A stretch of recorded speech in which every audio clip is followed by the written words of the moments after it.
Welcome to another story presentation from Read Me a Story Inc., located on the web at readmeastoryinc.com.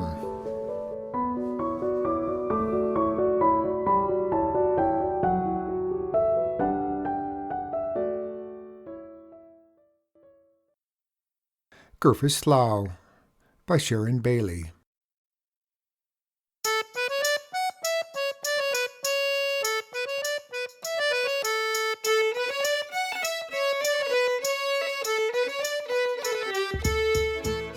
In the little village of Tregaron lived a shoemaker and his 3 sons. The youngest son cut his leather with fine strokes and sewed his shoes with tight stitches, and so he was called Gyffes Llaw, which means deft hand in Welsh. So great was his skill with knife and needle that no one in the village would buy shoes unless Gyffes made them. The shoemaker told his other sons they must fetch and carry for Gyffes. "We ought to make shoes while Gyffes fetches and carries," muttered the brothers. "He is the youngest by far.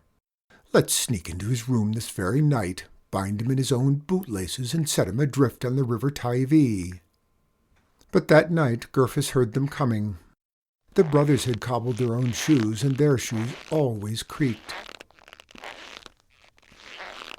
Gyffes ran away, and the brothers could not find him no matter how they searched and listened, for Gyffes's boots never creaked. Gyffes walked many a mile that night and the next until he came to a walled town. This town had 2 gates, with a shoemaker at each one. 2 or 3 people stood outside the shoemaker's doors waiting for a turn at trying on shoes. "I shall set up shop in the center of town," said Gyffes. "There is work enough for a 3rd shoemaker here." He set up his shop, and he worked so fast and so fine that soon no one in town would buy shoes except from Gyffes. The 2 other shoemakers muttered together, "We were good enough for the folk of this town before Gyffes Llaw arrived, and will be good enough again after he's gone." That very night they decided to roll him up in his own sheets of leather and set him adrift on the river Gyffes. But Gyffes heard them coming. The shoemakers had made their own shoes, which pinched their feet and made them groan as they walked. "Ouch! Oh, ow! Ouch!" Gyffes ran away, and the shoemakers could not catch him no matter how hard they searched and listened, for Gyffes's boots never pinched. Gyffes walked many a mile that night, and the next, and the next, and the next, until he came to a walled city. This city had 4 gates with a shoemaker at each one. A long line of customers stood outside each shoemaker's door, waiting for a turn at trying on shoes. "I shall set up shop in the center of the city," said Gyffes. "There is work enough for a 5th shoemaker here." He set up his shop, and he worked so fast and so fine that soon no one in the city would buy shoes except from Gyffes. The 4 shoemakers muttered together, "We were good enough for the folk of the city before Gyffes Llaw arrived, and will be good enough again after he's gone." That very night they decided to tie him up with his measuring tape and set him adrift on the river Gyffes. Now the shoemakers were quite aware that their own shoes creaked and pinched and made them groan. "Ouch! Ooh! Ow!" So that very night, before they snuck into the house of Gyffes Llaw, they slipped off their shoes. Gyffes never heard them. They tied him up with his measuring tape and set him adrift on the river Gyffes. By and by the boat that carried Gyffes Llaw drifted all the way down the river and into the sea. At last it bumped against a fisherman's boat. "Help! Help!" called Gyffes Llaw. "If you will free me and take me aboard your boat, I will make you a fine pair of waterproof boots." "And who are you?" asked the fisherman. "Gyffes Llaw." "Then welcome aboard," said the fisherman, "for I have heard of you, and you are the finest shoemaker in Wales." While Gyffes Llaw cobbled the fisherman's waterproof boots, he asked the fisherman where he came from and where he was going. "I come from a small village across the sea," said the fisherman. "When my hold is full, I will sail all the long way to Cardiff and sell my fish to the king." "Are there many shoemakers in Cardiff?" asked Gyffes. "There are 6 gates to the city," said the fisherman, "and a shoemaker at each one. All their shoes pinch and creak. Indeed, rather than suffer the pain of their shoes, the king's daughter goes barefoot all year long." "A barefoot princess," said Gyffes Llaw. "What is she like?" "Oh, she is so clever," said the fisherman, "that she manages the entire kingdom. Everyone prospers and no one begs, and there's a fish upon every table. She is all so beautiful, and every man who sees her wants to marry her. She refuses them all. Finally, her father the king told her that she must choose a husband. She said, 'I will marry, but the man I wed must come to me neither on horse nor on foot. He must welcome me neither inside nor out.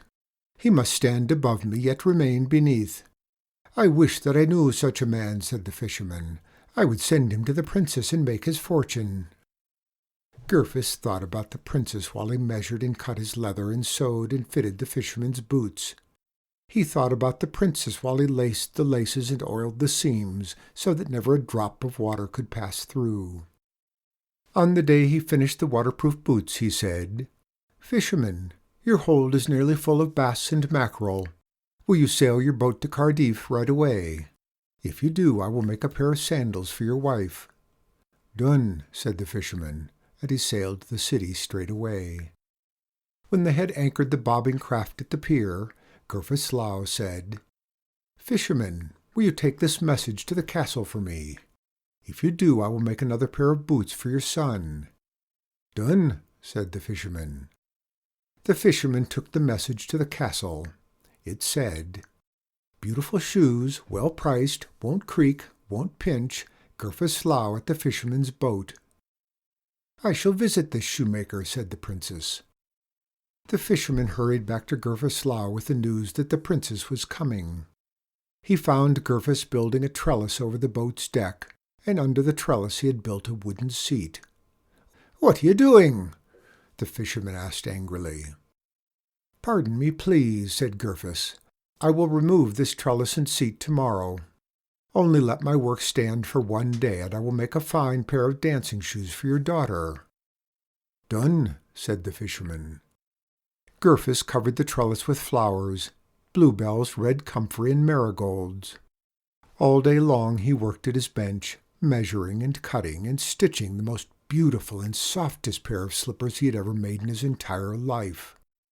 At noon the next day came the princess. She had eyes as blue as the bluebells, and hair as red as the red comfrey, and a smile that made the marigolds nod their heads in joy. As soon as Gyffes saw her, he fell in love. He knelt before the princess and nestled her left foot in a beautiful soft slipper.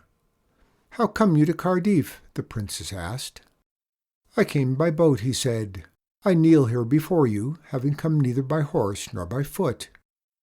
The princess looked at Gyffes Llaw and said, "I have never seen such a pretty boat. What a beautiful canopy of flowers!" "I built it myself," said Gyffes Llaw. "While it shelters you, you are neither inside nor out." Gyffes Llaw nestled her right foot in a beautiful soft slipper.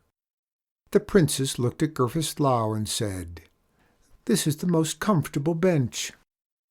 Gyffes Llaw stood up. "I placed it myself," he said. "When you are sitting there, and I am standing here, I seem to be above you, and yet I am only a shoemaker, so I am always below." "These are very beautiful soft slippers," said the princess.